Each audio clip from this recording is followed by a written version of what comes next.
যারা আমাদের এই চ্যানেলের সরাসরি ভিডিও লাইভ আজকে সর্বপ্রথম দেখছেন, তারা অবশ্যই চ্যানেলটি সাবস্ক্রাইব করুন ও হাতের ডান পাশে বেল বাটনটি চাপ দিয়ে রাখুন আমাদের কবিরাজি ভিডিও আপলোডের সবার আগে পেতে, ও লাইক কমেন্ট শেয়ার করে আপনার মতামত জানিয়ে দিন।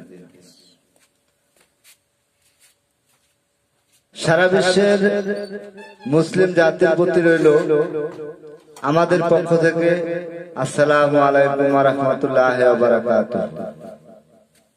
ও সারা বিশ্বের হিন্দু জাতির প্রতি রইল আমাদের পক্ষ থেকে আদাব ও নমস্কার। সারা বিশ্বের অন্যান্য জাতির প্রতি রইল আমাদের পক্ষ থেকে আন্তরিক শুভেচ্ছা ও ভালোবাসা। আজকে অনেকদিন পরে আমি সরাসরি ভিডিও লাইভে এসেছি অদম কাঙ্গাল, দু একটা কথা বলার জন্য, যা না বললেই নয়। আবারও বলছি, যারা আমাদের এই ভিডিও চ্যানেল সর্বপ্রথম দেখছেন, আমাদের ভিডিও লাইভ, তারা অবশ্যই চ্যানেলটি সাবস্ক্রাইব করুন, হাতের ডান পাশে বেল বাটনটি চাপ দিয়ে রাখুন কবিরাজি ভিডিও আপলোড সবার আগে পেতে। তান্ত্রিক গুরু মনীষা আক্তার ও তার সাথে আমি অদম কাঙ্গাল রয়েছি তান্ত্রিক গুরু মহাসাধক সোহেল রানা অথবা কবিরাজ সোহেল রানা। আমি সর্বপ্রথমে বলতে চাচ্ছি, যে সকল ইউটিউবার আমাদের ভিডিওগুলো ডাউনলোড করে এডিট করে অন্য কোনো চ্যানেলে ব্যবহার করছেন, সে সকল ভাইদের দৃষ্টি আকর্ষণ করে বলছি, দয়া করে এই কাজটা করবেন না, আইনগতভাবে দণ্ডনীয় অপরাধ। আর আমাদের ভিডিও লাইভ আপনি ডাউনলোড করে এডিট করে অন্য কারোর সাথে প্রতারণার ব্যবসা করবেন, তার জন্য দায়ী হচ্ছে আমরা। মূলত আসলে আমি দায়ী না, দায়ী হচ্ছে কেন, ভিডিও লাইভ আমাদের ঠিকানা, আমাদের অন্য কেউ ডাউনলোড করে এডিট করে সেখানে মোবাইল নাম্বার বসায় দিচ্ছে। অনেকেই কেউ কেউ ঠিকানা চেঞ্জ করতেছে, কেউ বা আমাদের ঠিকানায় বলতেছে। বেশ কয়েকটি চ্যানেলে এরকম ভিডিও পাওয়া যাচ্ছে, আমাদের ভিডিওগুলো ডাউনলোড করে এই কার্যক্রমগুলো চালিয়ে যাচ্ছে। সে সকল ভাই ও বোনদের, ইউটিউবারদের দৃষ্টি আকর্ষণ করে বলতে চাই, এরকম ভুল কাজ কেউ করবেন না, আইনগতভাবে দণ্ডনীয় অপরাধ। এবং আমরাও সেই ধরনের কিছু ব্যবস্থাপনা নিচ্ছি যে আমাদের ভিডিওগুলা কেন ডাউনলোড করা হচ্ছে। যারা প্রকৃতভাবে ধরা খাবেন তারা আইনগতভাবে যথেষ্ট পরিমাণ শাস্তির যোগ্য এবং শাস্তি পাবেন। আর দ্বিতীয় আরেকটি কথা হলো যে তান্ত্রিক গুরু মনীষা আক্তার ও তান্ত্রিক গুরু মহাসাধক সোহেল রানা মানব সেবায় নিয়োজিত, মানব কুলের উপকারে আসে এরকম কিছু কাজকর্ম আমরা করে থাকি। তবে নেগেটিভ বা খারাপ কোনো কাজের জন্য আমাদের সাথে যোগাযোগ করবেন না, অথবা আমাদের বাড়িতে এসেও যোগাযোগ করার জন্য চেষ্টা করবেন না। যদি আমরা পারি তাহলে মানব কুলের উপকার করে থাকি, না পারলে অপকার করি না। সম্মানিত শুধু দর্শক শ্রোতা, মোমের যেমন সুতা না থাকলে আগুন জ্বলে না, সেরকম সঠিক জায়গায় পৌঁছাইতে না পারলে আপনারাও সঠিক তদবির পাবেন না।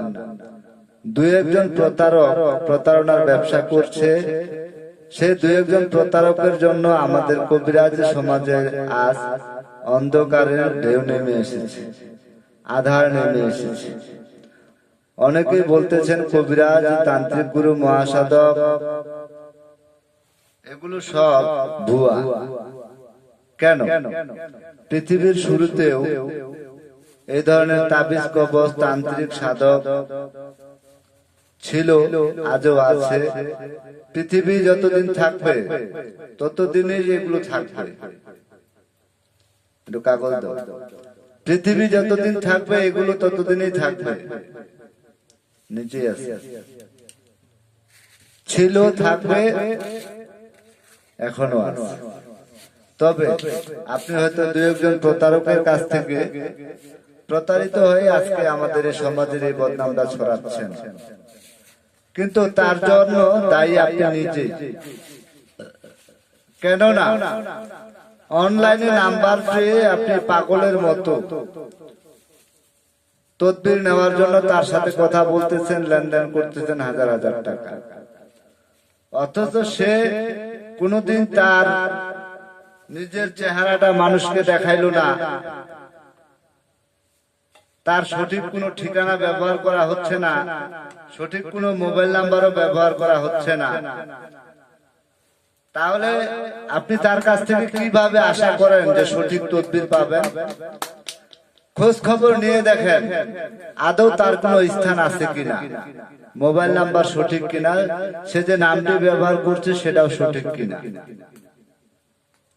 আর আমি বলতে চাই, আপনি আমার কাছ থেকে তদবির নেওয়া লাগবে না, আমার এলাকায় আসেন, এসে খোঁজ খবর নেন, বলবেন কবিরাজ সোহেল রানার বাসা কোথায়। 80% জন মানুষ আপনাকে আঙ্গুল দিয়ে দেখিয়ে দিবে, এই রাস্তা দিয়ে যান, অমুক গ্রামে কবিরাজ সোহেল রানার বাড়ি। কেন ভাই? আমি যদি এই ধরনের কর্ম না করতাম তাহলে কি আমাকে সবাই এই কবিরাজ নামে চিনতে পারতো? শুধু তাই নয়, আমি যে কবিরাজি করি তার জন্য সরকারি লাইসেন্সও কিন্তু আমার রয়েছে। তাই বলতে চাই, অযথা আমাদেরকে দোষারোপ করবেন না। আপনি সঠিক জায়গায় পৌঁছাইতে পারেন নাই, সঠিক তদবির নিতে পারেন নাই, তার জন্য ব্যর্থতা আপনার। আর যদি বলতে চান যে আমি বিশ্বাস করি না, কিছু কিছু লোক বলছেন তাবিজি হুজুর, ভণ্ড বাবা, ভণ্ড তান্ত্রিক, অসম্ভব। আপনি এই ধরনের কথা বলার সাহস কোথা থেকে পেয়েছেন? আর বলেন বা কিভাবে? যদি আপনার সাহস বা হিম্মত থেকে থাকে, চলে আসুন সরাসরি আমাদের নিজ বাড়িতে এসে জাদুটোনা, বান, পুকুরি, কালাম, তাবিজ, কবজ বলতে কিছু আছে কিনা দেখে যান, সরাসরি সশরীরে নিজের চোখে।